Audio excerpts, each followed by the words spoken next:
총선을 앞두고 여당의 친박, 비박 간 새 대결이 본격화하고 있습니다.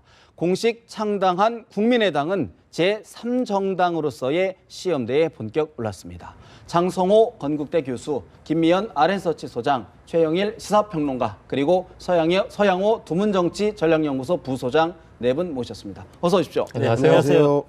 대구와 부산을 잇따라 찾고 있는 분이 계시죠. 바로 최경환 전 경제부총리인데 여러 안팎의 이야기에도 불구하고 연일 강성 발언을 이어가고 있습니다. 먼저 이야기 잠시 들어봅니다.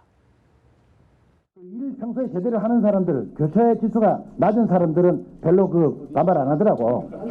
뭔가 속이 좀 찔리는 사람들이 들더라고요. 특히 우리 대구 경북 의원들이 정말 좀 앞장서야 되지 않겠는가. 대통령이 저렇게 힘드니까. 제가 틀린 말 한 겁니까?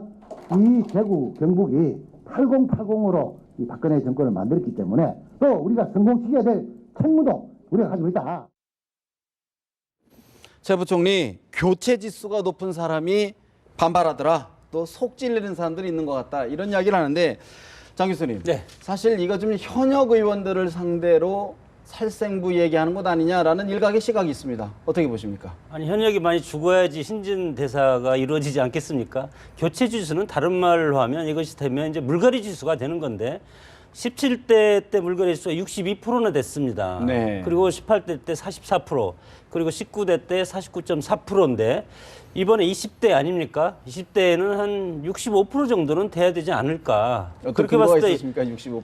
지금 국민들이 네. 워낙 지금 국회에 대한 지탄이 엄청 크고, 그리고 입법률이 지금 33%밖에 안 됩니다. 네. 지난 18대에는 44%였는데 15% 정도가 지금 떨어지는 것이 물론 선진화법 때문에도 있지만 총선과 그리고 대선을 앞둔 현재에서 야당은 야당대로 여당은 여당대로 여러 가지 당내 파워 권력 투쟁이 일환으로 하기 때문에 국민에는 관심이 없는 거죠. 네.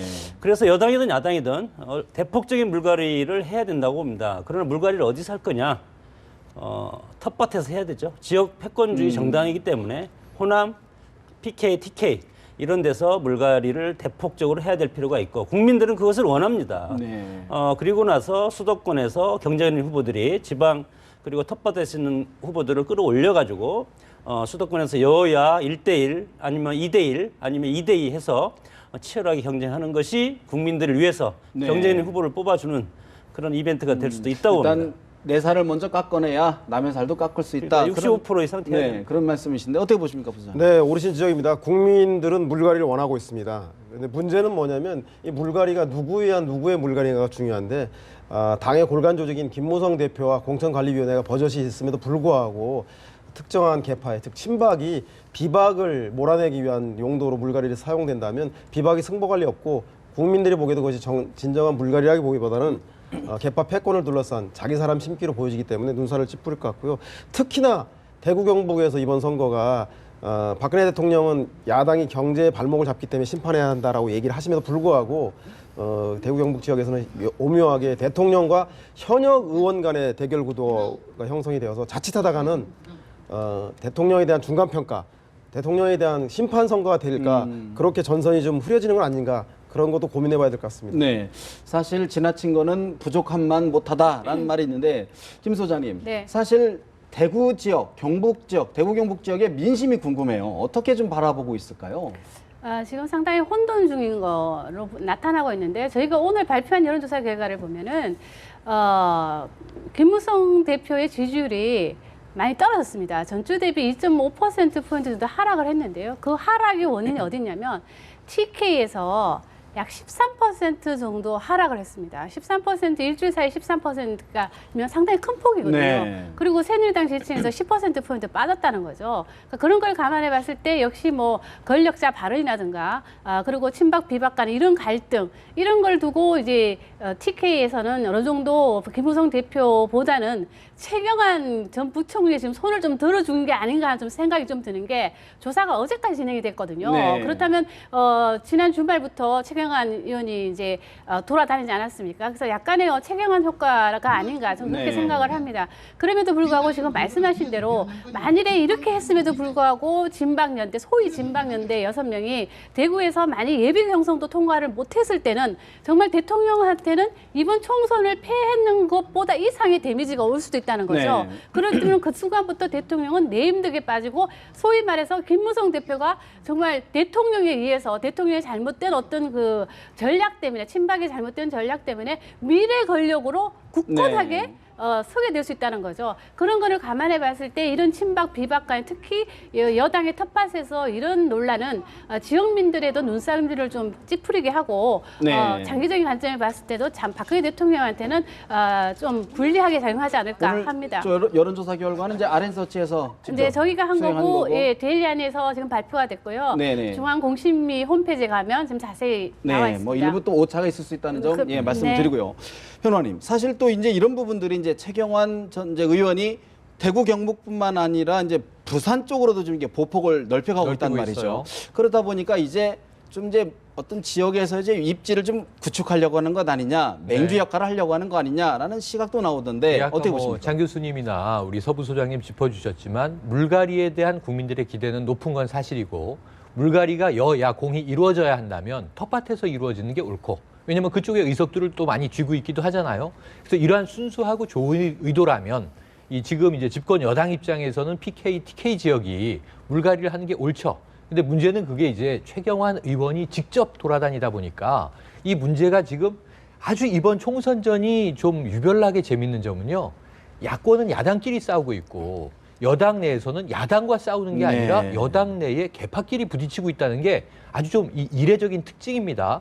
그런데 최경환 의원의 이 자칭 타칭 별명이 지금 진박 간별사 이렇게 돼 있지 않습니까? 그러면서 지난 이제 1월 말 일요일에 개소식을 필두로 해서 이제 돌기 시작을 하는데 하필이면 그 참여하는 개소식은 모두 다 진박연대 6명의 개소식입니다. 이른바, 예. 예, 그리고 이제 PK도 마찬가지 이제 지역이고요. 그래서 가서 이 유세이기 때문에 자, 이 지금 예비 후보를 지지해 주십시오. 이 사람이 입성해서 박근혜 정부의 성공에 기여할 수 있도록 해 주십시오라고 하는 메시지인데 문제는 경쟁 상대가 야당 의원이나 후보가 아니에요. 같은 새누리당의 예비 후보거나 현역 의원이에요. 그럼 이거 국민들이 바라볼 때 아주 이상한 거고요. 아까 이 지역 정서를 김 소장님이 분석해 주셨지만 저는 이게 TK 지역이나 PK 일부 지역에 먹힐 가능성이 있다고 봅니다. 왜냐하면 또 선거 때의 심리가 네. 설민심을 전후로 해서 아무래도 들뜨기 때문에 그렇다면 이제 박근혜 정부 이제 불과 2년 남았는데 지금 이 국회에서 뭐 입법 제대로 안 해줘서 일도 제대로 못 하는데 호소하고 있는데 한번 마지막에 힘을 밀어줘야 되는 거 아닌가? 적어도 우리 지역만이라도. 근데 문제는 이것을 수도권에는 비박, 친박을 망라하고 네. 모든 수도권 의원들이 다 우려하고 있다는 게 지금 대체적인 중론입니다. 왜냐하면 지금 최경환 의원이 유세하는 게 지역에만 나가는 게 아니라 우리 방송도 마찬가지지만 네. 연일 전국 방송에 나가고 있는데 그걸 지켜보는 그럼 TK, PK가 아닌 서울, 인천, 경기 지역과 나머지 호남, 뭐 충청권에서 지켜보면서 여당의 중진이 지금 자기 텃밭에서 자신 같은 당의 후보를 놓고 저렇게 지금 이제 이 총을 쏘고 있구나 하는 걸 보면서 이게 집권 여당이 온당한 선거전을 치르고 있는 것인가에 대한 회의론이 든단 말이죠. 이걸 우리가 역풍이라고 이야기하는데 역풍을 상당히 우려하기 시작했다는 거죠. 이 점에서 지금 아마 공천관리위원장이 네. 누가 되든 친박계가 미는 이항구 의원이 되든 네. 비박계가 미는 김황식 전 총리가 되든 이 부분은 좀 내부 정리가 될 필요가 있겠다. 있다. 이렇게 봅니다. 근데 대구- 이제 역대 선거 공천 과정을 보면 뭐 여당이나 야당이나 야당은 사실은 지금 당이 이제 쪼개질 정도로 지금 심각한 것이고 여당도 마찬가지로 친박, 비박 간에 지금 치열한 쟁투가 벌어지는데 이제 시작이라고 봅니다. 근데 이것은 저는 국민들도 이것은 당연한 어떤 당내 권력 투쟁이라고 이제 이해를 해줘야 될 것 같고 왜 그러냐면 이것이 또 대권이랑 또 바로 맞닿아 있지 않습니까? 그렇기 때문에 그리고 지금 중요한 것은 야당은 과거에 분열로서 망한다고 그랬고 여당은 부패로서 망한다고 그랬는데 지금 새누리당이 쪼개질 염려는 없을 겁니다. 아마 집권도 아니고 집권 네. 3년 단에 박근혜 대통령의 권력이 어머나게 살아있는 이 시점에서 그렇게 봤을 때 우리 정당의 근본적인 것이 지역주의하고 보수주의 아닙니까? 그러니까 이렇게 봤을 때 새누리당 그리고 야당 네. 과연 이제 누가 다시 연대하고 연합하고 단일 대우로 누가 더 빨리 정상화되느냐 이것이 이제 총선 승패에 이제 결국은 관건이 총선 되려고 과정의 자연스러운 과정이다. 근데 지금 그 TK가 됐든 지금 이 현역에 대한 어떤 물갈이에 대해서 저는 정치권도 좀 하답을 해야 된다는 생각을 합니다. 그런 면에서 봤을 때 과연 김무성 대표가 주장하는 100% 상향식 공천에만 의존하는 게 과연 국민들의 어떤 그 요구에 부응하는 거냐 하는 데서는 저는 상당히 의문을 네. 갖고 있습니다. 왜냐하면은 저희가 8월 달부터 계속 현역들에 대한 교체 지수 그리고 현역들이 얼마나 일을 잘했냐는 거를 만족 지수를 저희가 매달 발표를 했었는데요. 그 결과를 보면 뭐 현역에 대한 뭐 불만족도는 당연히 높을 것이고 현역에 대한 어떤 교체 지수도 높은 게 사실이거든요. 특히 호남이나 네. 영남 텃밭에서 그 지수가 높았다는 걸 감안해 봤을 때 저는 이 문제에 대해서도 새누리당 쪽에서 이것이 뭐 친박과 비박 간의 갈등이다. 뭐 이런 식으로 보지 마시고 국민들이 가장 원하는 게 뭔가 그런 쪽으로 좀 네. 가면 어떨까 싶습니다. 사실 뭐 여당의 공천 제도를 지금 이제 바꾸기는 좀 시기상 좀 늦은 것 그렇죠. 아닌가 하는 느낌은 들긴 하는데요. 사실 이 즈음에서 사실 김무성 대표라든가 비박계 의원들은 좀 반발할 수도 있을 만한 상황인데 김무성 대표 그대로 지금 웅크리고 있단 말이죠. 부 소장님 어떻게 봐야 될까요? 2012년도에는 뭐 박근혜 대통령이 비상대책위원장을 하고 있어서 공천을 못 받았음에도 불구하고 수모를 겪고 있었지만 지금은 뭐 여당 내 차기 주자도 뚜렷하지 않고 본인이 또 김무성 대표 자체가 여당 내 유력한 대선 주자이기 때문에 달리 생각할 수도 있겠지만 이번 총선 구도를 잘 들여다보시면 김무성 대표의 국민 경선 아래로부터 상향식 공천은 철저하게 현역 의원들과의 동맹입니다. 현역 의원들의 이익을 지켜주는 그 현역 의원 동맹 카르텔이기 때문에 제가 보기에는 이것을 진실한 사람이다. 최경환 의원이 호떡집 불난 것처럼 대구니 경북이니 부산 경남이 돌아다니는 것만 보더라도 급한 거는 그 친박 사람들이 급한 거기 때문에 제가 보기에는 김무성 대표가 만에 하나 나가기보다 네. 사실은 뭐 총선 전후도 나가려면 보기 싫은 저리 싫으면 중에 떠난다고 박근혜 대통령이 결심해서 그 TK의 신당이라던가 이런 것들을 하면 모를까 김무성 대표가 나갈 일은 없고 결단코 없습니다. 왜냐하면 현역 의원이라고 하는 친박 비박을 떠나 다수의 현역 의원들이 김무성 대표의 만찬이나 조찬에 모이는 이유가 뭐냐면 현역 의원들의 기득권을 지켜주는 현행 룰이기 때문에 저는 뭐 당의 주인이 김무성이라고 해서 라고 선언하고 나가진 절대 않을 것 같습니다. 그렇다 하더라도 지금 최경환 의원이라든가 이른바 친박계 의원들이 하는 행태에 대해서 뭐 비판도 할 만도 하고 또 나름대로 뭐 개소식이라든가 이런 데 힘을 실어줄 만도 한데 김무성 대표 전혀 움직임을 안 본단 말이죠. 대통령이 아무리 그래도 그 강력한 그 집권 여당의 대통령이기 때문에 대통령을 그 여당이 총선에 배제하고 갈 수는 없기 때문에 대통령의 몫이라는 것은 인정해서 나중에는 결국 대구 경북 지역 정도는 제가 보기 절충하고 타협하지 않을까 싶은 그렇게 생각하십니다. 뭐 저도 뭐 공감하는 바예요. TK 지역에 대해서는 현재 박근혜 대통령의 기득권 그것을 이제 인정하고 넘어가는 영향력을? 수준이다. 예. 그런데 약간 미묘한 지점이 있어요. 이제 TK에서 최경환 의원이 PK까지 넓히고 있단 말입니다. 어찌 보면 PK에서 이번에 새누리당이 압승을 하게 된다면 심지어 조경태 의원이 이제 야당 의원인데 여당으로 지금 전향까지 하지 않았습니까? 그래서 이제 입당을 해서 어찌 보면 그것도 좀 이 지역적인 문제에서의 불미스러운 갈등의 불씨는 계속 되고 있어요. 지역에서 오히려. 네. 그럼에도 불구하고 전체적으로 TK 지역이 이긴다면 그것은 이제 친박의 승리. PK 지역이 이긴다면 김무성 대표의 승리. 이렇게 좀 전리품을 텃밭에서 나눠 가져야 되는데 지금 최경환 의원이 보폭을 PK 지역까지 넓혀서 여기서조차도 굳이 이 어차피 여당 내 싸움에서 친박계 의원들이 좀 등장해야 되겠다라고 강조하게 된다면 여기서는 김무성 대표가 뭔가 신사협정을 유지하기는 쉽지 않아 보인다. 그렇다면은 개파 갈등은 더 이제 폭발적으로 터져나올 수가 있거든요. 네. 그 조짐이 지금 보이는데 아직은 이 공천관리위원장 문제 여기서 지금 중앙에서 부딪히고 있잖아요. 2명 중에 누구냐 하고 그다음에 심지어는 이한구 의원이 위원장이 된다면 나머지 위원들은 내가 좀 다 뽑게 해달라, 정권 달라라고 했다가 무슨 소리냐고 지금 난리 나지 않았습니까? 이것이 지금 잠시 휴직인데 이 문제가 해결되고 나면 네. 이제는 이 공천과 관련된 헤게모니 싸움이 나올 텐데요. 아직 전략 공천 문제도 살아있고 그다음에 이제 이 컷오프 문제도 아까 물갈이 관련해서 살아있고 네. 아직까지도 룰은 결정됐다고 하지만 아까 시작이라는 말씀하셨는데요. 터져나올 일이 많습니다. 권력은 나눌 수가 없는 겁니다. 특히 여당 같은 경우는 훨씬 더 그렇다고 봤을 때 김무성 대표의 현실적으로 보면 샌드위치가 아닌가 싶습니다. 당내에서도 지도력이 취약하고 최고위원들이 두세 명만 사퇴하면 지도부가 와야 되기 때문에 대표직도 스스로 그냥 없어지는 거 아닙니까? 그리고 당 밖에서는 박근혜 대통령이 연일 비서관회의에서 국회를 향해서 질타하고 집권내에서 질타하고 그런 양쪽의 샌드위치 때문에 네. 상당히 운신의 폭이 좁다고 봅니다. 그래서일까요? 김무성 대표 소극적인 구육지책일까요?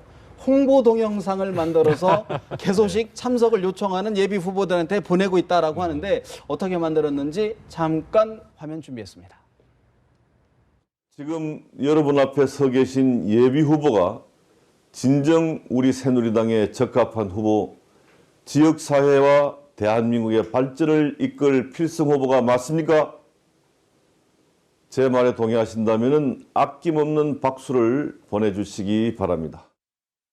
자, 지금 김무성 대표 지금 여러분 앞에 계신 분에게 박수를 보내달라고 했는데 정작 누군지는 밝히지 않았습니다. 이게 누구든지 사용할 수 있게 만든 홍보 영상인데 김 소장님 어떻게 보면 이게 뭐 단체 문자를 보낸 느낌도 들긴 한데 정확한 표현이신 것 같은데요. 그럼에도 불구하고 이제 본인이 쓸 수 있는 카드가 많지 않습니다. 만일에 본인이 일정 뭐 비박계에 뭐 개소식에 갔을 때는 또 공격을 받을 게 뻔하니까 아마 본인이 가장 공정성을 담보할 수 있는 방법이 이 방법을 생각하고 하신 것 같은데, 근데 그동안 우리 그 김무성 대표 같은 경우는 이런 패러디를 많이 했잖아요. 네. 저 기억나는 게 노본 연기 그리고 뭐 바바리 코트 입고 뭐 그런 건 좀 신선했던 것 같아서 뭐 이것도 나름대로 또 성과가 있지 않을까 싶은데. 네. 그럼에도 불구하고 얼마나 많은 현장에서 이 글을 털어줄 것인가 하는 게 저는 좀 약간 퀘션 마크입니다. 오히려 만들었어도 활용률이 그래서 그다지 왜냐하면 지금 나오는데 뭐 보시겠습니다 하고 나오는데 박수를 부탁합니다. 뭔가 어색하잖아요. 그 아니 분위기상. 어색한데 현장의 분위기를 포맷화한 거예요. 근데 이게 아주 재밌는 일이 벌어지게 됩니다. 한 지역구에서 네. 예비 후보를 위한 지금 거거든요. 그렇죠. 개소식 예비 후보가 복수로 나오잖아요. 그럼 지금 여러분 앞에 서 있는 이 예비 후보가 우리 당이 원하는 유권자가 원하는 후보가 맞습니까, 여러분? 맞습니다. 그러는데 A 후보에서도 나오고 B 후보도 길 건너편 B 후보에도 똑같은 메시지를 전하고 있으면 그 김무성 대표의 의죽은 뭔가 이게 사실은 이 트나마나한 영상이 돼버릴 수 있어요. 그래서 그런 것까지 좀 디테일하게 감안한다면 지금 최경환 의원이 달성하고 있는 것은 지역에 직접 내려가서 육성으로 감정이 실린 그야말로 이제 이 살아있는 육성으로 메시지를 전하고 있기 때문에 네. 거기에 지역 유권자는 그래도 저 정도로 이야기를 하면 거칠기도 하고 격하기도 하고 편향적이기도 하지만 그래도 우리가 좀 동해줘야 되는 거 아닌가 하는 이 마음을 좀 이끌어내는데 김무성 대표의 미디어 방식의 천편일적인 이 연설은 조금 현장 효율은 떨어지겠다. 뭐 이런 김무성 대표 우려가 돼요. 입장에서는 뭐 일석이조 본인을 알 수도 있고 뭐 또 대권 주사로서의 또 입지를 조금이나마 본인에게는 도움이 도움이 될 될 수 수 있겠죠. 있고 손해는 없을 것 같은데 어떻게 보십니까? 일단은 그 최경원 의원이 진박 간별사로서 특정 계파의 그 후보들만 찾아다녀서 개소식 하는 거에 비해서 당 대표이기 때문에 그럴 수 없는 것 때문에 저는 뭐 경선, 국민 경선, 합리적인 경선을 주장하는 분으로서 당연히 고육책이라고 생각하고요. 뭐 저비용 고율 면에서도 뭐 의미 있다고 보는데 문제는 당사자인 김무성 대표는 그런데 그것을 트는 후보는 지금 약발이 쓸까 진짜 현장에 통할까라는 게 좀 의미 있고, 또 하나는 김무성 그 대표가 코믹 버전의 여러 가지 영상물을 SNS에 올려서 화제가 됐는데 그렇죠.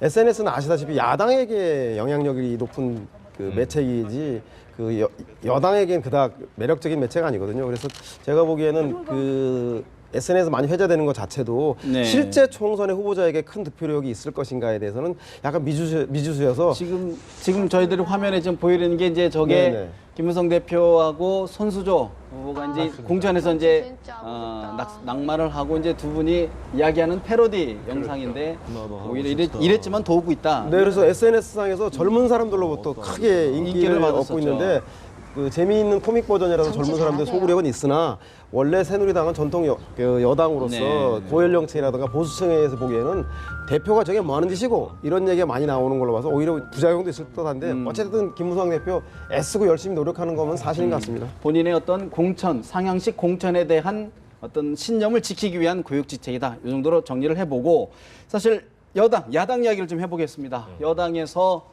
김종인 더불어민주당 비상대책위원장에 대한 공격이 점점 가열되고 있는 것 같습니다. 저희들이 준비한 발언 내용 잠시 들어봅니다. 정말로 말 바꾸기 다리를 넘어서 말 바꾸기 종결자라고 아니할 수가 없습니다. 국민들은 김 위원장을 국보위, 민정당, 민자당, 새천년민주당 등을 오가며 장관과 국회의원을 하면서 권력의 양지만을 쪼준 명분 없는 철새 정치인으로 보고 있습니다. 김정은 위원장은 노태우 정권의 청와대 경제수석으로 재직하면서 동아은행장으로부터 2억 1천만 원의 뇌물을 받은 전형적인 구시대 부정부패 비리 전력자입니다. 그런데 어제 2월 1일자 동아일보의 인터뷰를 통해서는 대법원 확정 판결까지 난 위 사안에 대해서 정치적 피해자임을 피해자라고 이렇게 행세를 하고 있습니다. 권성동 새누리당 전략기획본부장인데 사실 뭐 말 바꾸기에 종결자다. 또 뭐 권력의 양지만 쫓고 있다. 이렇게 비판을 했는데 오늘은 사실 공식 보도, 홍보 자료를 살렸어요. 저희들이 이제 판넬로 어제 냈는데 이제 준비를 해봤는데 이게 A4 용지 2장짜리인데 저희들이 좀 크게 확대를 해봤습니다. 근데 제목 자체가 권력과 더불어 36년 김종인의 말 바꾸기. 굉장히 좀 뭐랄까요, 좀 날카롭습니다. 네. 그리고 첫 번째로 제시한 것이 바로 국보위, 1980년 국보위 때 활동을 해서 훈장을 받았다는 사실을 좀 적시를 하고 있고요. 또 그러면서 당적을 옮겨가면서 비례대표 의원으로 활동을 했고 국회의원으로 활동하지 않을 당시에도 장관이라든가 경제수석으로 뭐 이른바 새누리당의 표현을 되면 양지를 쫓았다라는 이야기를 하는 것 같고 또 마지막으로는 사실 이제 비리 혐의로 동아은행으로부터 이제 금품을 받은 혐의로 실형을 살았다. 이제 부정부패다라는 걸 강조를 했고요. 두 번째 장에는 사실 김종인 위원장의 말 바꾸기 사례를 지금 얘기하고 있습니다. 노동개혁 부분 뭐 언제는 뭐 노동개혁 필요하다라고 이야기하더니 요즘은 좀 아닌가 보다라고 이야기를 하고 또 뭐 전국 건국노인이라고 했는데 또 말을 바꿨다. 또 최근에는 국보위 참여에 대해서도 편리하게 말을 바꾸는 것 아니냐라는 게 여당 새누리당의 이야기인데 장 교수님 사실 매우 이례적인 일이고요. 상대당의 어떻게 보면 최고 지금 이제 뭐랄까 최고 대표라고 할 수 있는 분에게 직접적으로 이력을 이게 이야기를 하고 있는데 어떤 마음에서 어떤 배경에서 이런 자료를 내고 이야기를 할까요? 그동안에는 잠잠했었는데 국민의당 지지율이 하락하다 보니까 상대적으로 더민주당에 대해서 공세의 깃발을 꽂아야 되겠다는 그런 의도가 아닌가 싶고 저기 보면 권력과 더불어 30년 제목을 저는 새누리당에서 잘못 뽑지 않았나. 아 왜요? 그러면 권력과 더 30년이면 이번에 더불어민주당 선대위원장 되면은 권력을 더 연장시켜 줄 수 있다는 그런 취지의 제목이라 네. 저건 저 새누리당 예. 홍보위원장께서는 저걸 좀 바꿔야 되지 않을까 제가 네. 그런 개인적 조언까지 생각이고 하여튼 모르겠습니다. 지금 새누리당이 걱정하는 것은 그렇죠. 해가지고 더민주당의 어떤 지금 국민들로부터 호감이 상승하고 있다 이렇게 판단해서 저렇게 비판적인 것을 하는데 그러나 더 시간은 더 두고 봐야 된다고 봅니다. 네. 양당 체제가 구축이 되고 나서 그리고 더민주당 내부의 정체성 논쟁이 가열됐을 때 그 시점을 가봐야지 하는 거지. 지금 저 새누리당 입장에서는 공격할 필요는 없다고 봅니다. 예. 내부적으로 어떤 아직 정리가 되어지지 않기 때문에 좀 더 시간을 두고 봐야 되지 않을까 싶습니다. 사실 뭐 지금 비슷하게 지적은 해주셨는데 부소장님 사실 집권 여당에서 야당 대표를 상대로 이렇게 하는 건 좀 과한 것 아니냐라는 시각도 있어요. 사실 어떻게 보십니까? 전략기획본부장이네요, 권성동 의원이. 네. 그 한심하죠. 그 이제 졸렬하고 지금 경제가 어려워서 국민들 먹고 사는 문제를 해결하기 위해서 이렇게 노력하겠습니다라는 비전을 얘기하는 게 아니라 야당의 대표에 대해서 이렇게 치졸한 문건을 만들어서 선거에 한 건 이번 선거를 네거티브 선거로 치르겠다고 하는 그 선언이 아닌가 싶어서 네. 결코 유권자에게 도움이 되질 것 같지가 않고요. 내용면허도 그랬습니다. 말 바꾸기의 다리는 다른 사람이 아니라 대통령 아닙니까?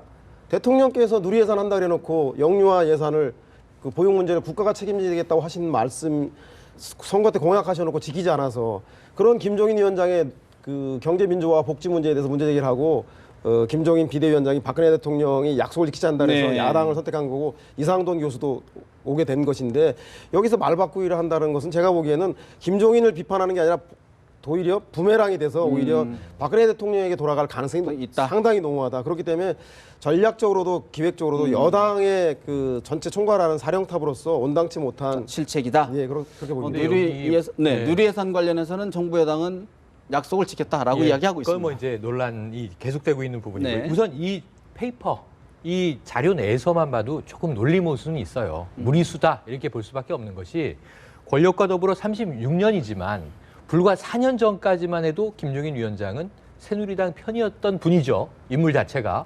그때는 국민행복위원장을 맡지 않았습니까? 네. 그리고 또 이제 이 박근혜 당시의 후보가 비대위원장 시절에 비상대책위원으로 새누리당 소속이지 않았습니까? 그러니까 그런 상황에서는 국보위부터 쭉 전력을 이제 깨알같이 나열하고 있지만 2012년까지는 이건 스스로 다 면죄해줬던 일들이에요. 과거의 프로필 전력이에요. 그런데 지금 이제 적진으로 이제 경계선을 넘어가니까 옛날 문제까지 다. 예를 들면 이제 김용갑 상임고문이 그런 얘기를 했죠. 국보위에 적극 자발적으로 했다. 그렇지. 마지못해 끌려간 차출된 것이 아니라 적극적으로 참여했다라는 얘기를 했는데 그런 이야기를 김용갑 고문이 하는 것도 맞지 않아요. 왜냐하면 다 5060에 참여했던 분들이거든요. 지금 이 김종인 위원장은 당시에 보건사회부 장관을 60 시절에 했고요. 경제수석으로 청와대에 참여를 했습니다. 김용갑 이 고문은 당시에 또 총무처 장관을 네. 했단 말이에요. 그러니까 다 같은 정권에서 한수밥을 먹은 분들인데 서로 총질을 하고 있는 격이라서 이런 문제는 좀 정리하고 네. 이 뒷부분에 경계선을 넘어가서 여권 인사였는데 야권 인사가 되더니 야권의 리더가 되더니 말이 바뀌었다. 논리적으로 이것은 국민들에게 혼동을 줄 수 있다는 점을 짚는 것은 네. 필요하다고 보나 이 전력을 쭉 다 갖다 붙인 것은 큰 의미가 없어 보이고 오히려 네. 스스로의 자기 모순에 빠질 수 있는 아까 부메랑이라는 표현을 쓰셨는데 그런 위험성이 높아서 좀 조급함의 발로로 보여집니다. 이력까지 얘기하는 거는 과했다라는 지적이고. 근데 저는 뭐 두 분 말씀에 저는 다 동의를 합니다. 그럼에도 불구하고 이걸 딱 보니까 참 야당에는 안 어울리는 인사긴 인사네요. 그 생각은 좀 쫙 들고요. 네. 첫 번째. 그리고 이제 아까 말씀하신 대로 어찌됐든 간에 이분은 4년 전만 해도 새누리당에 계셨던 분입니다. 그렇죠. 새누리당에 오셨을 때 이 부분에 대해서 당내에서 비판이 있었다면 괜찮았을 텐데 이분이 야당에 오니까 그 옛날 과거가 왜 다 문제가 됐냐고. 그때는 괜찮으니까. 근데 그 문제에 대해서 국민들도 상당히 좀 알아서 판단을 하실 것 같고요. 저는 새누리당에서 이런 걸 냈다는 거는 지금 약간 위기감이 네. 있구나. 더민주가 올라가는 거에 대해서 위기감이 있다. 이렇게 보이십니다. 근데 잽과 훅을 계속 때리면 견딜 자가 없습니다. 정말 이것이 아무렇지도 않은 것처럼 보이지만 이것이 회자가 되면 네. 부메랑에 대해서 엄청나게 큰 위력을 발휘할 수도 수도 있다고 있다. 봅니다. 예. 가랑비에 속옷 젖을 수 있다라는 말씀이신 것 같고 사실 어제가 박근혜 대통령의 64번째 생일이었습니다. 맞습니다. 축하받을 일이 많은 일인데 사실 야당에서 보낸 난 때문에 굉장히 해프닝이 벌어졌어요. 저희도 지금 준비한 사진이 하나 있는데 어제 동시에 국민의당이 창당 행사를 했는데 창당 행사에는 화환을 보내고 또 나는 수령은 거부하고 이런 일 때문에 좀 약간의 뭐 해프닝이라고 할까요? 이야기가 있었는데 우리 부사님 어떻게 보셨습니까? 꽃이 무슨 죄가 있습니까? 그리고 현기환 수석이 그 오죽하면 겁이 나서 받지 말자 그랬겠습니까? 제가 보기에는 청와대 내 대통령의 야당관 네. 소통에 대한 것을 단적으로 보여주는 것 같고요. 설령 그 비대위원장인 김종인 그 위원장이 그 행복추진위원 단장으로 그 대통령의 공약을 총괄하다가 야당으로 갔더라도 그래도 그 생일날은 국민들이 보기에 베푸는 사람이나 그것을 받아들이는 사람이나 정쟁을 떠나서 정치가 상생 발전하길 바라는 국민들을 위해서 저렇게 하면 안 되는 것인데 저런 것마저도 이렇게 정략적으로 해석할 수밖에 없는 네. 그 현실에 대해서 씁쓸한 사실 뭐 대통령이 이제 이건 뭐 착오가 있었다 실무제 착오가 네. 있어서 수습이 된 사안이에요. 근데 오히려 수습했죠. 수습이 된 사안인데 관심은 이게 청와대 내에 어떤 의사소통 구조에 좀 문제가 있는 것 아니냐는 쪽으로 좀 약간 그런 꽂히는 것 같아요. 대목도 있고요. 이 난이 그 야당에서 이제 떠난 것이 오전 9시라고 합니다. 결국 이제 뭐 3번 응했다, 전화문이 거절했다 예. 뭐 했지만 결국 대통령은 이 현기환 이제 수석을 질책하고 크게 질책했다고 이제 보도가 됐죠. 결국 받은 것이 이제 시간이 4시 50분 청와대로 들어갑니다. 이 하루가 꼬박 이 난 해프닝이 벌어졌는데 최대 희생자가 있어요. 국민의당이 최대 희생자예요. 왜냐하면 이 난 얘기를 하루 종일 언론에서 다루는데 난 관련 토크를 하다가 대통령이 왜 통이 좁습니까? 큽니까? 뭐 쓸데없는 이야기 하면서 결국은 크게 질책하고 받는 것으로 해프닝이 정리된 사이에 창당대회가 거의 다 시간이 가버렸어요. 네. 그래서 저는 어제 국민의당 창당대회야말로 이 난 해프닝의 최대 피해자다 보니 네. 이게 이 뭐 야당의 김종인 위원장이 의도한 건 아니겠지만 자, SNS에서는 이제 우스갯소리, 조금 희화화된 소리로 김종인의 난이 국민의당을 이게 창당대회를 크게 방해했다. 방해했다. 근데 이런 이야기가 회자가 되는 수준이 됐어요. 네. 근데 그 제가 보기에는 언론에서 이 정말 전파를 통해서 생산적인 정치 메시지가 좀 회자돼야 된다는 측면에서는 상당히 좀 의미 없는 해프닝이 중요한 이슈들을 가려버렸다. 네. 안타까운 하루였다. 대통령의 생일에 하필이면 이런 마음이 남습니다. 저도 뭐 동의합니다만 그럼에도 불구하고 저는 이건 대통령의 의도가 전혀 있었다고 생각하지 않습니다. 이건 황교안 수석이 본인의 정무적 판단에 의해서 받는 게 좀 그런 것 같다. 뭐 이런 판단을 한 것 같거든요. 소신 있는 본인의 판단이지 대통령이 뭐 심증을 헤아려서 이런 결정을 했다고 보이지 않기 때문에 네. 이걸 가지고 뭐 대통령 속이 좁다 이런 식으로 또 몰아가는 알겠습니다. 거는 좀 맞지 않다고 봅니다. 한 가지만 더 얘기해 볼게요. 김무성 대표가 어제 박근혜 대통령에게 도자기 선물을 했습니다. 도자기 선물을 했는데 또 여러 가지 해석이 나와요. 또 뭐 박근혜 대통령과의 뭐 화해 뭐 좀 있는 것 아니냐는 얘기도 하고 또 3년 전인가요? 3년 김무성 대표의 박근혜 대통령이 과거 바자에서 내놨던 거를 김무성 대표가 고가에 매입을 해서 지금도 쓰고 있다는 얘기가 있는데 어떻게 봐야 될까요, 정 교수님? 이런 그거랑 권력투쟁이랑은 차원이 틀린 아니다. 얘기입니다. 네. 그것은 하늘에서 이루어지는 거고 땅 위에서는 권력투쟁이 지금 치열하게 전개되고 있고 권력은 현실이고 미래가 아니지 않습니까? 미래를 갖기 위해서 현실적으로 투쟁하는 것이고 대통령 입장에서는 레임덕에 빠지면 안 되는 것이 가장 큰 급선무라고 보고 네. 그리고 일을 하려면 한국 정치 현실상 좌파 의원, 내 소속, 내가 컨트롤할 수 있는 의원이 필요한 것이 지금 현실적인 거 아닙니까? 네. 그런 차원에서 보는 것이고 과거 역대 레임덕이 오는 것이 뭐 워낙 그 당과 거리를 탈당해서 당과 거리를 둔 사람은 거의 다 일찍 레임덕이 와서 마지막 10%로 끝난 것이 대부분인데 그렇게 봤을 때 대통령은 지금 그거에 목숨을 걸고 있다고 봅니다. 총선에. 알겠습니다. 자, 이제 우리 또 하나 어제 사실은 굉장히 또 난 못지않게 충격을 줬던 일이 또 하나 뭐 충격이라는 표현 어떤지는 모르겠지만 굉장히 이목을 끌었던 사안이 이제 조응천 전 공직기강 비서관의 더불어민주당 입당인데 오늘 또 추가 입장을 냈는데 잠깐 들어보겠습니다. 그러니까 제가 내부자들을 보면서 조금 저하고 오버랩을 좀 시킨 적이 있었는데. 이병헌 씨 같다는 생각이 드셨어요? 그 신세가? 아유, 저 나름으로는 좀 손모가지 잘린 이병헌 그런, 예, 그쪽의 대응 기조는 그런 식이었어요. 그러니까 뭐 특별히 뭐 새롭다는 생각은 하지 않습니다.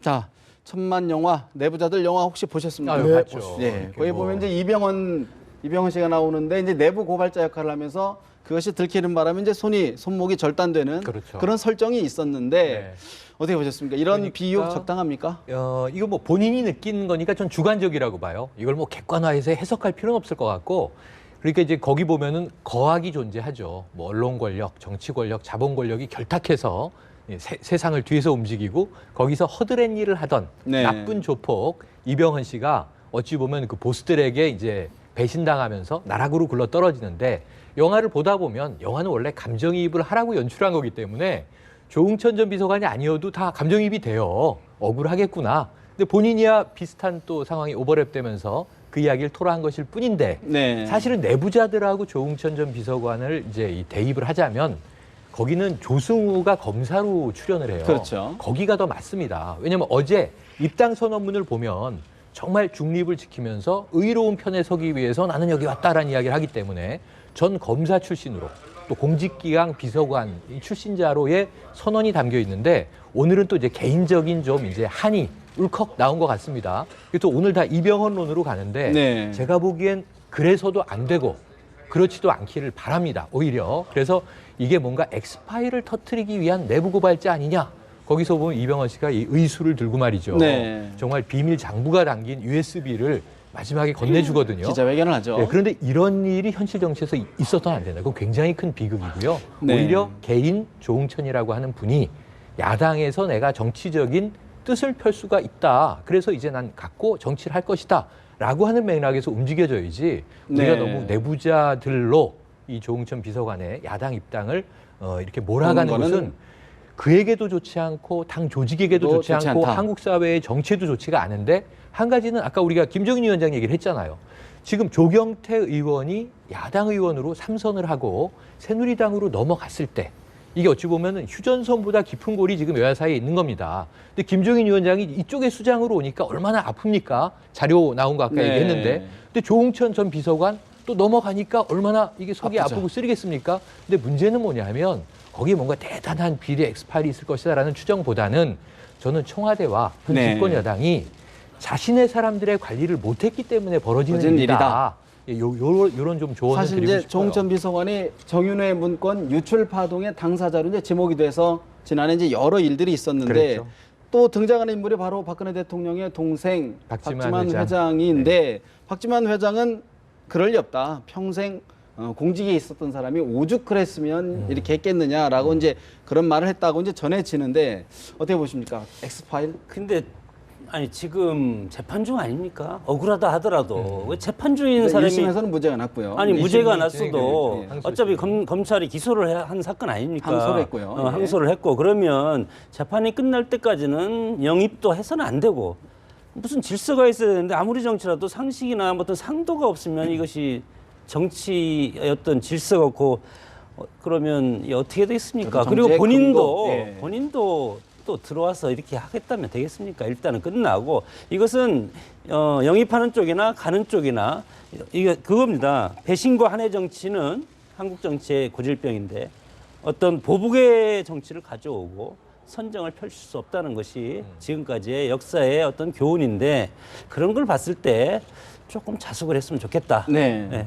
저도 우리 교수님 말씀에 동의를 합니다. 어떻게 아직까지 누가 잘했는지 잘못했는지가 완전히 결정이 안 된 상태에서 더민주당에 입당한 거에 대해서는 좀 부적절하지 않나 이런 생각을 함에도 불구하고 지금 새누리당에서 고민하는 거는 혹시 이 사람이 민정수석을 했기 때문에 고위공직자들의 비리라든가 네. 청와대 내부에 대해서 혹시 밀고 해서 이거를 또 정치 쟁점화하지 않을까 하는 우려가 있는 것 같은데 만일에 그런 목적으로 이분을 영입을 했다면 전 더민주당에 역풍을 맞을 거라 생각합니다.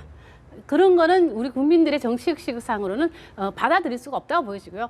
다만 더민주당 입장에서는 이런 분은 소위 말해서 대구 출신의 서울대 법대를 나와서 공안검사 출신입니다. 이런 분이 더민주당에 올 수가 없는 상황에서 일단은 구조상, 현실상 예, 힘든 상황인데 이분은 그래도 나름대로의 현 정권에 대한 어떤 불만과 어떤 자기가 팽당한 게 있으니 뭐 속된 말로 잘 해유를 하면 넘어올 수 있는 가능성이 많았던 사람이기 때문에 이렇게 이 사람을 영입해서 뭔가 공안검사 시절의 어떤 그런 경험이라든가 네. 이런 걸 잘 활용한다는 의미가 있는 거지 이분을 모셔다가 뭐 박근혜 정부의 비리를 들추는 데 쓰겠다 저는 그러면 더민주당은 역풍을 맞을 거니까 절대로 그렇지는 않을 거라고 뭐 생각하기 본인도 일단은 때문에 부인을 했죠. 난 그렇게는 안 하겠다. 그렇게도 안 할 뿐더러 그렇게 해서도 안 됩니다. 그렇기 때문에 그 부분에 대해서는 새누리당에서 너무 걱정 안 해도 될 것 이제 같습니다.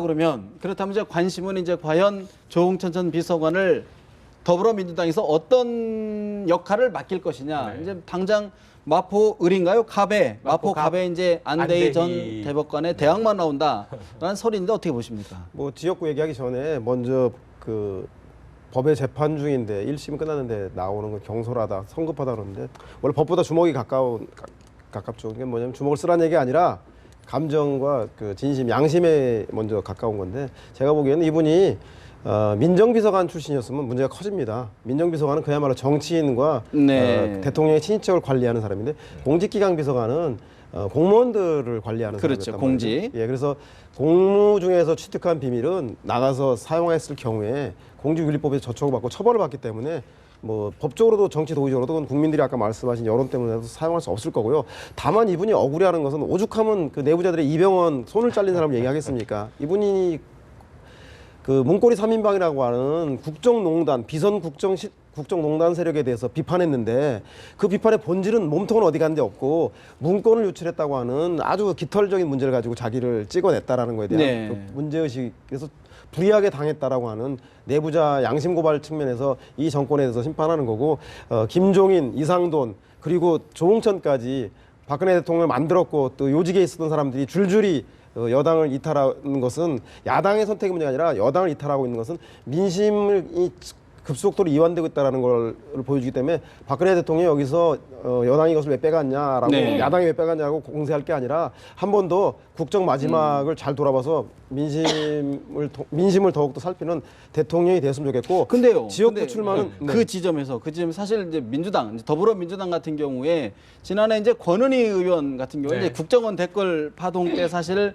대척점에 섰다가 뭐 이른바 좀 뭐 사퇴를 하고 더불어민주당 입당을 해서 뭐 이제 그 당시는 뭐였죠? 새정치민주화. 예, 새정치민주화로 입당을 해서 의원이 됐는데 그렇다 보니까 이거 좀 상습적으로 좀 이렇게 빼와서 이렇게 이용하는 것 아니냐? 지금 권은희 의원이 별로 이렇게 성공한 케이스가 아니죠. 초선 의원임에도 불구하고 재보선을 통해서 지금 또 이미 국민의당으로 또 이동해 버렸죠. 어찌 보면. 그래서 야당 분열 상황에서 또 광주의 딸이라는 표현이 이제 많이 논란이 되기도 했는데 오락가락했는데 당시에는 경찰 출신으로 유일하게 내부 고발자로 이 대선에 대한 국가기관의 개입이 있었다. 또는 이것을 은폐하려고 했다. 그런 주장을 했던 인물인데 공권력 내에 있었던 경찰 출신이지만 네. 이분은 사실은 개인적으로는 정권과 맞서는 입장에 있었던 분이에요. 그래서 법정에서도 참고인이었다가 이제 피고인 신분으로 또 넘어왔고 그리고 또 이 최근에 인재 영입 미로로 들어간 표창원 전 경찰대 교수도 네. 경찰대 교수였던 분이지만 사실은 이제 선거 직후에 박근혜 대통령에게 정치 조직 없이 개인으로 맞섰던 인물이 이제 야당으로 들어간 겁니다. 근데 조응천 전 비서관하고는 결이 많이 다른 것이 이분은 확실한 현 정권 청와대 여당 인사가 야당으로 넘어온 첫 케이스고 김종인 위원장의 형태로 나머지 분들은 다 어찌 보면 야당에게 의존할 수밖에 없는 개인들이 이 정치적인 힘을 그쪽으로 이제 쏠리게 된 것으로 보여져서 지금 조응천 전 비서관의 이 이탈이야말로 네. 사실은 이제 집권 여당 입장에선 가장 뼈아픈 대목이다 이렇게 볼 수 있겠습니다. 그리고 뭐 인재 영입이라는 것이 그 국민들에게 어필하는 흑수저의 그 상징이 돼 있는 양양자 전 상무라던가 국민들에게 호소력 있는 이런 분들을 영입하는 것도 있고 그것이 뭐 지금 한 17, 18, 9명 되지 않습니까? 그중에 또 전쟁, 소위 말하는 게임과 전쟁을 하다 보면 상대 진영에 있는 장수를 빼와서 우리 진영으로 만드는 것 자체를 그걸 탓할 문제는 아닌 것 같고요. 그것이 전부 그런 술수만 있다면 그것은 비난받아야 되겠지만 전체적인 한 부분이기 때문에 선거라고 하는 상대가 있는 것인만큼 이해를 했으면 좋겠다는 알겠습니다. 생각이 그리고 듭니다. 좀 저희가 이제 대담 아까 했더니 마포갑 이야기를 좀 하다가 지금 그 얘기를 잠깐 했는데 사실 어떻게 마포갑에 이제 출마할 경우에 어떻게 보십니까? 그런 카드. 저는 뭐 여당에서는 훨씬 더 미워하지 않겠습니까? 진성 당원들이 상당히 각 지역마다 있는데 새누리당 강성 당원들이 예를 들어서 청와대에 있다가 다시 야당으로 출마했다. 과거에 손학규 대표가 새누리당 그때 당시 한나라당 후보였다가 가가지고 되겠습니까? 그것이 결정적인 한계가 있습니다. 그리고 정치가 있으면 어떤 의지와 뜻과 그리고 자신의 정치적 칼라가 있으면 그대로 가야지. 그 반대편에 가서 무슨 역할을 하겠습니까? 이게 무슨 뭐 우리 한국 정당이 아무리 무지개 정당이고 모든 온갖 색깔들이 다 모여 있는 이런 포괄적인 정당이라고 하지만 그건 상식적으로 도리에 맞지 않는 행위입니다. 근데 뭐 본인이 뭐 출마할 의지가 있다면 뭐 출마하는 거겠죠. 뭐 그거는 뭐 저는 뭐 탓할 이유는 없다고 보여집니다. 출마의 자유는 다 있는데, 근데 아까 말씀하신 대로 지금 여당에서 야당으로 넘어온 두 분의 대표적인 인사들은 저는 조금 문제가 있다고 보여지는 게 뭐 김종인 위원장 같은 경우도 마찬가지라고 보면 이 두 분은 한결같이 뭐 속된 표현하면 팽당한 분들이에요. 그 일종의 새누리당의 함을 가진 사람들이라는 거죠. 그러니까 이 두 분이 넘어왔다는 그 자체가 저는 그게 조금 이 인재 영입이라고 보기에는 너무 좀 마이너스적인 부분이 있다. 저는 그 부분은 꼭 지적하고 결국 싶습니다. 그게 더불어민주당의 역풍이 될 수도 있다는 지적이신데. 그렇죠. 양날의 칼은 사실인 것 같고요. 그러니까 현 정권의 실정을 보여준 것 동시에 그것을 선거의 메인 슬로건으로 네거티브하게 쓰는 것 또한 역풍이 있을 수 있는 걸 충분히 알 것 같고 그렇기 때문에 제가 볼 때는 뭐 전 당 핵심 관계자들하고 그다음에 여러 여의도에 있는 분들하고 의견을 물어보니까 조응천 이분을 당에서 영입할 때 마포갑에 출마시킬 생각도 없었고 조응천 이분도 마포갑에 나갈 생각이 전혀 없는데 식당이 마포에 있다는 이유만으로 그렇게 나오는데 제가 만약에 당의 선거 전략을 하는 사람이라면 지금 현재 마포에 노웅래 의원이 있는데 이게 대표적인 김한길 의원하고 비노 의원이란 말입니다. 그럼 조응천 비서관을 비노를 치기 위한 자객 공천 이거는 제가 보기에는 본말이 전도된 것 같고 한다면 제가 보기에는 수도권에 분구되는 지역에 야당이 우세한 지역에 공천을 줘서 당선 안정권에 밀어놓고 대신 수도권 지역을 유세를 지원 유세를 다니면서 박근혜 대통령의 실정에 대해서 문제 제기하는 그 지원 유세용으로 쓰지 않겠는가라는 뿐만 생각입니다. 추가한다면 저는 이렇게 봐요. 만약에 이번에 지역구에 출마한다? 그러면은 개인적인 정치적인 의지가 저는 입당 선언문에 나온 게 대체로 맞다고 봅니다. 강남으로 가는 게 옳다고 봐요. 강남에서 어찌 보면 정말 험지에서 한번 내가 이번에 안 되더라도 어차피 이제 얼굴을 알렸으니까 차기엔 한번 총선에 꼭 배지를 달아봐야지. 정치적인 뜻을 펴보리라 하고 한번 진검승부를 해보고 장렬하게 전사해도 야권에서 박수 쳐줄 겁니다. 그런데 문제는 뭐냐 하면 비례로 나온다. 당선권 비례로 나온다. 그러면은 상당히 야당의 전략은 장기적으로 우리가 해석할 수 있어요. 뭐냐면 총선용이 아니고 대선용이다. 아까 얘기했던 이제 우리가 공직기강 비서관으로 근무하면서 현 정부의 실세로 일했던 뭔가를 가지고 한번 판을 흔들어 보겠다. 이게 네거티브일지언정 일부 국민들의 역풍을 맞을지언정 그렇다면 저는 비례대표 당선권으로 넣을 거라고 봐서 배치에 따라서 야당의 전략을 우리가 좀 읽어볼 수 있을 것 같습니다. 결국은 조홍천 전 비서관의 공천이 어디로 가는지가 하나의 바로미터가 될 수 있다는. 근데 저는 거기에서요. 만약 박근혜 이분이 돌아다니면서 유세 선거 기간 동안 박근혜 대통령을 직접적으로 공격하는 거는 저는 더민주한테 마이너스가 되리라고 봅니다. 그렇게 하면은 국민들이 믿지를 않아요. 그리고 이분의 정치에 들어온 진정성 자체를 믿지를 않습니다. 알겠습니다. 그렇기 때문에 문고리 3인방 십상시 얘기하겠죠. 뭐. 그것도 맞지도 않아요. 네, 현재는 그러면 뭐하러 들어왔습니까? 그 영입의 이유가 없다. 이유가 없고 그리고 재판 중임에도 불구하고 입당해서 정치를 하겠다고 하는 것은 떨어질 때 험지는 안 가겠다는 뜻입니다. 그런 걸 조건으로 해서 아마 서로 합의를 하지 결국 않았겠습니까? 그 부분은 저희들이 얼마 가지 않아 그렇죠. 분명히 백일화에 드러날 것이니까 맞습니다. 지켜볼 테고요. 사실은 지금 계속 얘기를 하다 보면 어떤 것을 읽을 수가 있냐면 지금 이른바 담장을 넘는 크로스오버가 지금 정치권에서 이번 맞습니다. 특히 20대 총선 앞두고 좀 많아요. 김정은 의원의 지금 저희도 장황히 얘기를 했고 또 누구죠? 이상돈 교수도 사실은 여권에 계시다가 국민의당으로 갔고. 장 교수님, 이런 현상들을 좀 어떻게 좀 읽어야 될까요? 그러니까 한국 정치의 어떤 정당의 맥이 지역주의에 기반한 정당에다가 그리고 사람을 기반한 정당 보수, 1인 보수 정치의 패단이 낳은 결과고 그리고 지금까지 삼김 정치의 폐해가 지금까지 왔는데 김대중, 김영삼 대통령이 이제 돌아가시고 나서 정치적인 세대 교체에 실패했기 때문에 아직은 한국 정치가 새로운 지도자를 찾는 그 이합집산의 과정이다.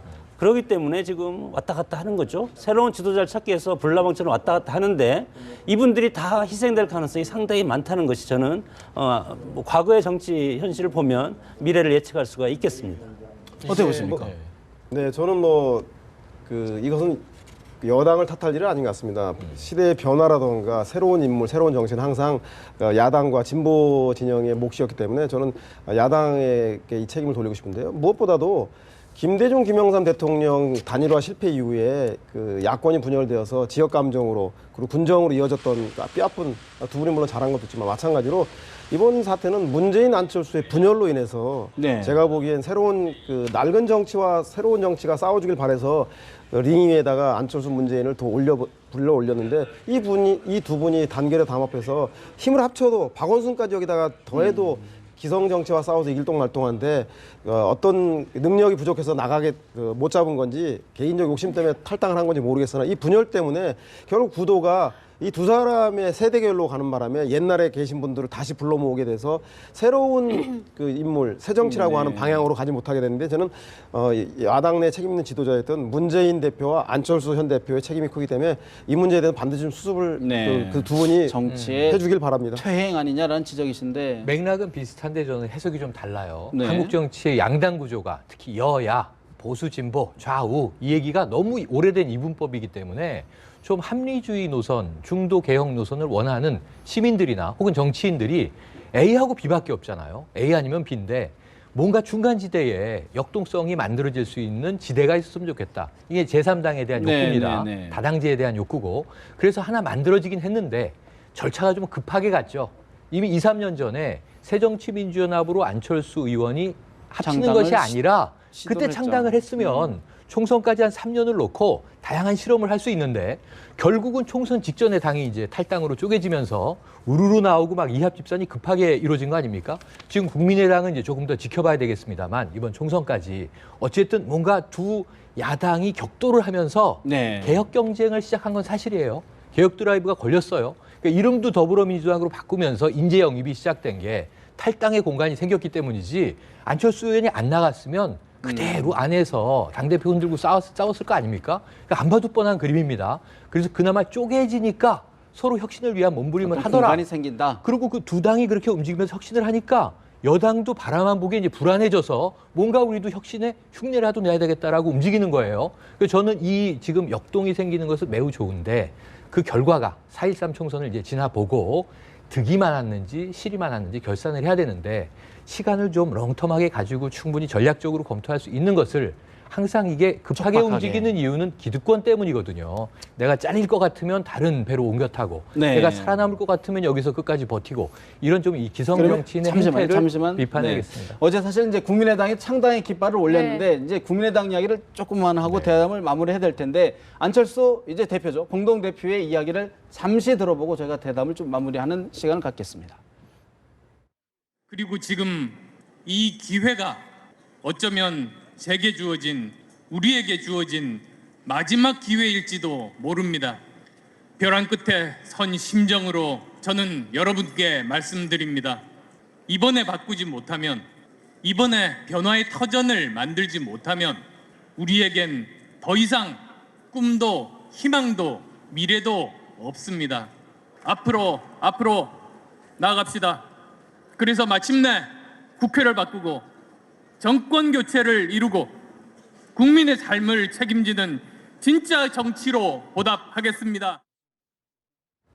안철수 대표 이를 꽉 깨물고 사실은 이제 연설하는 모습을 이제 화면을 볼 수 있는데 김 소장님 사실 제3당의 공간 룸이 만들어질까요? 어떻게 보십니까? 그러니까 저는 뭐 지금 나오고 있는 여론조사 결과를 보면 한 10%대로 나오고 있습니다. 그렇다면 뭐 공간은 어느 정도 좀 있는 거 아니냐. 그럼에도 불구하고 안철수 그 소위 말하는 국민의당이 이들 그 국민들의 소위 말하는 그 제3당에 대한 어떤 욕구를 제대로 부응할 수 있는 정당이냐 아니냐 하는 건 또 다른 문제라 좀 보여지는데 지금 뭐 하고 있는 분위기로 봐서는 호남 단민련으로 전략할 수 있지 않느냐 이런 우려가 들기 때문에 그 부분에 대해서는 안철수 의원이 좀 풀어나가야 될 문제라고 좀 생각하고요. 한 가지만 더 말씀드리면 아까 전에 하던 얘기 중에 하나인데 저는 아까 그 두 분들이 다 비대위원이었다가 지금은 뭐 다 야권 진영으로 넘어갔잖아요. 저는 그걸 보면서 느끼는 게 뭐냐면 박근혜 대통령이 그러면 후보 시절에는 상당히 사람 보는 안목이 있었던 것 같아요.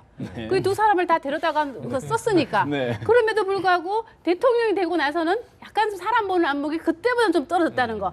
그걸 보면서 그렇다면 사람 보는 안목은 그래도 박근혜 대통령이 좀 낫지 않냐 이런 생각이 좀 든다는 거죠. 안철수 얘기하시다 갑자기 또 대통령 아니 아까 박근혜 대통령 얘기하다 안철수로 넘어갔어요. 어떻게 보십니까? 제가 질문을 드린 게 이제 제3의 정당, 예를 들어 지금 국민의당에 이제 국민들이 관심을 두는 거는 기성 정치에 대한 어떤 뭐랄까요? 좀 비판, 뭐 좀 실망감 이런 걸 좀 깨달라라는 건데 예, 아까 말씀드리던 거에 연장선상에서 지금 국민의당이 너무 조급하지 않았으면 좋겠어요. 이번 총선에서 뭔가 제1야당으로 등극을 해야지. 다음 대선에서 반드시 뭐 안철수가 대권을 먹어야지. 이런 욕심을 버리고 지금 연설에서 이야기하는 거 안철수 의원 그 어느 때보다 절박해 보이고 그 어느 때보다 결기가 있어 보입니다.